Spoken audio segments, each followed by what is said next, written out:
nyumbani wananiita engoko. Ningekuwa hapa mngekuwa mnaniita ingoho. Vijana, wakati William Ruto aliingia uongozini, aliwaletea Hustler Fund. Mulikula hamukukula. Akaleta empowerment, mulimeza hamukumeza. Sasa anawaletea nyota, mtakula hamtakula. Akimaliza alete mwezi, mtakula hamtakula. Akimaliza na yeye alete jua, mtakula hamtakula. Lakini akimaliza William Ruto, kwa sababu vijana wanahitaji kazi, sio mizaa na kuzurura ya rais. Umechokesha watu na kuzunguka. Waluya, watu walikuwa nasema hamwezi kuwa na umoja. Leo nimeona mko na umoja.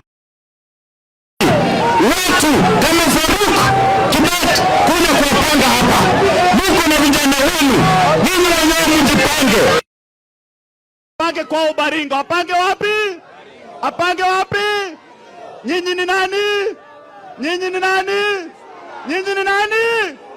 Alafu huyu ndugu yetu Osotsi, wakati ukifika, mupatie yeye kura zote.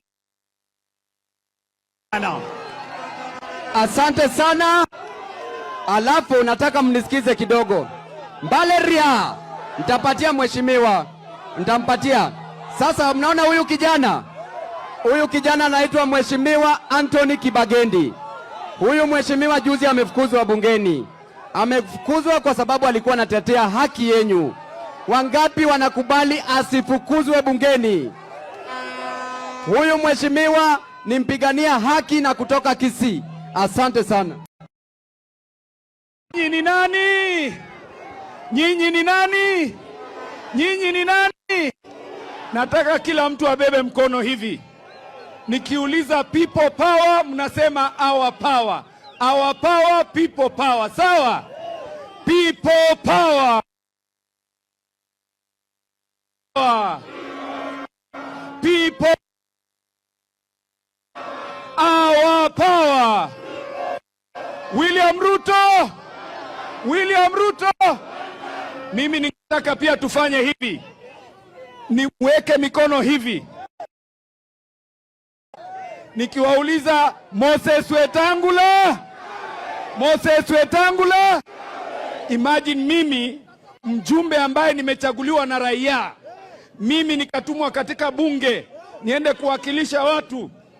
And then mtu ambaye anapigwa na bibi yake anaenda kunifukuza.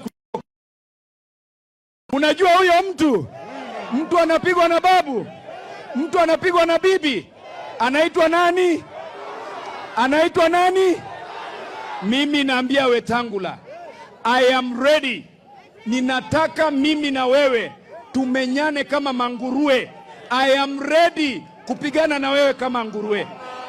Mimi nitapambana na wewe. Hiyo ufala yako ya kuleta sheria ya disco matanga ya Wabukusu bunge utairudisha Bungoma, sivyo? Harambe!